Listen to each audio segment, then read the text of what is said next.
Ashamaa harka fuunee jaalatamtoonni fi kabajamtoonni hordoftoonni seenaatu nageenyi koo kan jaalalaa kabajaa iddoo isin jirtan hundatti isin haa qaqqabu. Hadda viidiyoo biraa qabadhee isinii deebi'ee jira. Gara viidiyoo kiyyaatti osoo seenne dura warri chaanaalii kanaaf haarawaa taatan sabskiraayib gochuudhaan gara maatii keenyatti dabalamaan isin jedha. Wantoota isin hin dhageenye wantoota isin barbaachisa keessattuyyuu warri Beerut keessa jiraattaniif ijoollee galaa jiranii fi maaltu isin barbaachisa waan jedhu akkuma tanaan dura isin biraan gahaa jiruttu isin biraan hin gaha jechuudha. Wanta haarofti yoo gadhiifame kanaafuu sabskiraayib gochuudhaan wantoota hin gadhiisu akkasin jala hin tarre hordofaan isiniin jedha jechuudha. Hadhaa gaafii keessan irratti hundaa'uudhaan wantoota isin barbaachisa jedhe qabadhee isinii deebi'ee jira. Haga dhuma viidiyoo kanaatti hordofuudhaan nafaana ta'an isiniin jedha. Ishii obboleeyyan kiyyaa ijoolleen Beerut keessa jiraatan kan karaa irratti baay'ee rakkachaa baay'ee dararamaa turan beelaan dhumaa turan ijoollee sunniin gara nama 658 Itoophiyaatti galanii jiran jechuudha. Yeroo lama bararaan kan taasifame harri qidaame jechuudha. Fi kan guyyaa kamsaatti walitti 658 Itoophiyaatti deebi'anii jiran jechuudha. Ijoolleen kunniin akkuma tanaan dura isinitti himetti jechuudha. Tikeetiin isaan ittiin muratan $550 ture qaraamaa wajjin yookiin ammoo qixaatii jechuudha. Qixaatii akkuma isin jedhe mootummaan biyya kanaa irraa kaasee ture. San dura wakaban baay'een ture jechuudha. Wantoota ture hundaa isin biraan gaheen jira. Garuu amma waa hundaa mootummaan gadi hubatee laalee rakkina isaanii hundaa laalee ijoollee kanneen $550 kan tikeetii muratan hunda isaaniif iyyuu deebisanii fi nasaa yookaan ammoo tolaan akka Itoophiyaatti deebisan taasise jechuudha mootummaan. Yeroo kana achi keessattis osoo maatiidhaan walitti hin makamin bultii 14 yookaan torbee 2 jechuudha. Iddoo addaatti kan isaan teechisanii hoteela yoo teechisan hin beeytanii guyyaatti $40 haga 50 haga 80tti kan kafalamu. Ijoolleen kunniin yuunivarsiitii akka ta'anii mootummaan Itoophiyaa beeksisee jira jechuudha. Ijoolleen kunniin humna qabanii humna ittiin hoteela teechisanii qabanii mootummaanis humna akkasii ammoo ijoollee kanneen hundaaf baay'eedha namoonni. Kanaaf humna akkasii san waan hin qabaanneef yuunivarsiitii akka teechisan himamee jira jechuudha. $550 deebisaniif isa kafalaniiti ta'anii miti. Ijoolleen gaafina gaafataniif as keessatti akkasii deebi'u abdiin qaba jechuudha. Kanaaf ijoollee kabiraa mootiyyuu warri baasapoortii keessan haaromsiisuudhaaf kennattan jechuudha. Imbaasitti warri kennattan baasapoortiin keessan haaromsamee jira. Kanaafiyyuu fooqii lammaffaa dhaytanii fudhachuu ni dandeessan jedhee gadi baasee jira jechuudha. Warri kana osoo hin jenne yookaan maqaa keessan akkana osoo hin jenne warri baasapoortii keessan haaromsiisuudhaaf kennattan haaromsamee jira dhaytanii fudhachuu dandeessan jedhanii beeksamee jira jechuudha. Warri baasapoortii haaromsiisuudhaaf baasapoortii keessan isaanitti kennitan jechuudha. Kanatti ansee ammootiyyuu nu warri mana keessa jirru ammootiyyuu warri tikeetii harkaa qabnu tikeetii wajjin rafne ammoo natsaa hojjechaa jirra. Natsaa hojjenne madaamii iyya ishiitu ofirraa dadhabe warri jettan dhugaan koomentii jalatti warra barreessitan baay'ee sammuun keenya jeeqama dhugaa. Anuufii kiyyaannaan argaa jira. Rakkin ammootiyyuu hin jiru jechuun baay'ee ulfaataadha. Baay'ee jira jechuudha. Ijoolleen ji'a 5 natsaa hojjetanii saniinuu iyya madaamii ofirraa dadhabuun baay'ee ulfaataadha. Sababni isaas osoo akka duraanii ta'ee yeroo isaan hojii deeman hanga tokko yeruftii fudhata ta'a.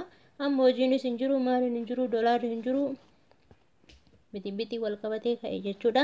Kanaaf warri tikeetii harkaa qabdan gaa adadumaan isin bira gaha. Wanta mootiyyuu konsolaan gadhiisee akka inni gadhiisen isin biraan gaha jechuudha. Kanaaf yeroo baasapoortii keessan itti kennattanii fudhachuuf dhaytan guwaantii fi maaskii osoo godhatiin achitti argamuun dhoowwamaadha. Kanaaf godhachuun dirqama keessan jechuudha. Yaa obboleeyyan kiyyaa warri tikeetii harkaa qabdan jechuudha. Tikeetii keessan murattanii warri harkaa qabdan abshir birriin keessan isinii deebi'a.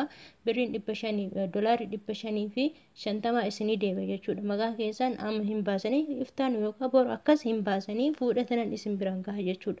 Warri mana keessa jiru hoo maaltu ta'amaa jira akkam ta'a wanni jedhamu kaa isaanis ammoo adadumaan itti deeman waan ta'eef takka jedhanii lama jedhanii akkasumaan itti deeman waan ta'eef inni akka mataa kanaafuu obsuma godhachuu wayyaa rakkin akka jiru hundi keenyayyuu ni beeyna waan ta'eef of fuuldura kaa of fuuldura galuun keenya hundi keenya hin oolu. Ani ijoolleen kunniin iyyuu hin galan jedheetiin hin yaadne. Sababni isaas yeroo xiyyaarri Itoophiyaadhaa dhufee nama 13 qabatee doolaara 680 kafaltan malee hin galtan yeroo jedhu san dukkana baay'ee nutti bu'e jechuudha. Nafi ijoolleen akkasitti karaarra bulachunu hagana namni haganaa kun Itoophiyaatti deebi'uun baay'ee gaariidha. Kanaaf hundi keessan birayyuu ni gahaa. Warri tikeetii harkaa qabdanis isin bira ni dhufa. Warri ganaa kontiraaktii keessan fixattanii teessanillee isaan koomentii irratti baay'ee ijoollee yaada kennaniif waan ta'eef kanuma kanarraan ka'uudhaan karaa peejii isaaniitiin waan gadhiifamu ta'a. Namoota achi fuudhee waan haarawaa waan jiru hundaa isin biraan ni gaha jechuudha. Kanaaf obboleeyyan kiyyaa amma yeroo ammaa kanatti yeroo kan galtanis ta'e yoo kabootan yuunivarsiitii keessas baay'een argamu. Adada kuuwwan isaanii bultii 14 fixatanii yeroo gara maatiitti deebi'an kuuwwan isaanii haaroof namooti iyyuu akka galu taasisan waan ta'eef yeroo ammaa kana baay'ee sodaachisaadha. Biyya kamirrayyuu yeroo kana keessatti baay'ee dabalaa jira jechuudha. Itoophiyaa keenya dhibeen baay'ee isaa dabalaa jira. Kanaaf ammoo nama kamtu dhibee kana qaba, nama kamtu irraa bilisa waan taame waan addaan hin beekamneef baay'ee to'annoon dhafuu baay'ee namatti ulfaate jechuudha. Kanaaf obsa isinii haa kennu bakkuma jirtanitti guyyaan hundaafuu uma dhuftu waan ta'eef viidiyoo kanammoo hundaafuu sheer walii godhaa. Chaanaalii kanaaf ka haarawaa taatan oduu haarawaa argachuudhaaf subscribe gochuudhaan gara maatii keenyatti dabalamaa nu hordofaa isiniin jedha. Anis ammoo waan dhagaheen waan isin fayyada jedhee fuudhee isin biraan gaha jechuudha.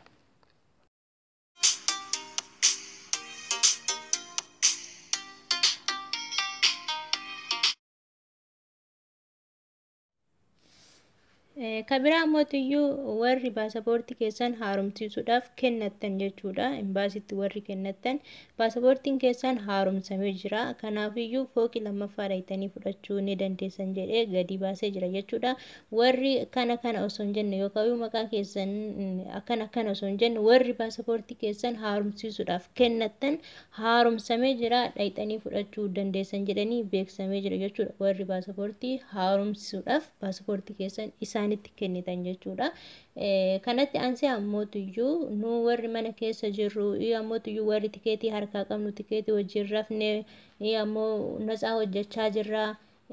Natsaa hojjenne madaamii iyya ishiitu ofirraa dadhabe warri jettan dhugaan koomentii jalatti warra barreessitan baay'ee sammuun keenya jeeqama dhugaa.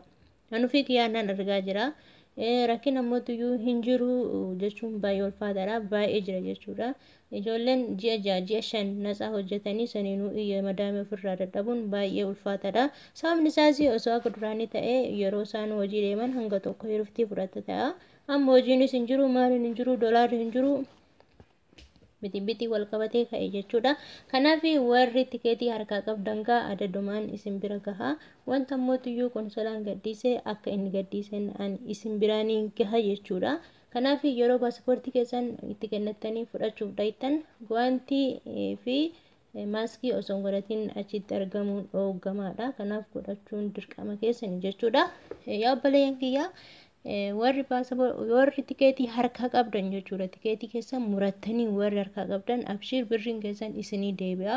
Birriin 500 doolaarri 550 isinii deebi'a jechuudha. Maqaa keessan amma hin baasanii iftaan yookaan boru akkas hin baasanii fuudhatanan isin biraan gaha jechuudha. Warri mana keessa jiru hoo maaltu ta'amaa jira maa akkam ta'a wanni jedhamu isaanis ammoo adadumaan itti deeman waan ta'eef takka jedhanii lama jedhanii akkasumaan itti deeman waan ta'eef inni akkuma ta'a. Kanaafuu obsuma godhachuu wayyaa rakkin akka jiru hundi keenyayyuu ni beekna waan ta'eef of fuuldura galuun keenya hundi keenyayyuu hin oolu. Ani ijoolleen kunniin iyyuu hin galan jedheetiin hin yaadne. Sababni isaas yeroo xiyyaarri Itoophiyaadhaa dhufee nama 13 qabatee doolaara 680 kafaltan malee hin galtan yeroo jedhu san dukkana baay'ee nutti bu'e jechuudha. Nafi ijoolleen akkasitti karaarra bulachunu hagana namni haganaa kun Itoophiyaatti deebi'uun baay'ee gaariidha. Kanaaf hundi keessan birayyuu ni gahaa. Warri tikeetii harkaa qabdanis isin bira ni dhufa. Warri ganaa kontiraaktii keessan fixattanii teessanillee isaan koomentii irratti baay'ee ijoollee yaada kennaniif waan ta'eef kanuma kanarraan ka'uudhaan karaa peejii isaaniitiin waan gadhiifamu ta'a. Namoota achi fuudhee waan haarawaa waan jiru hundaa isin biraan gaha jechuudha.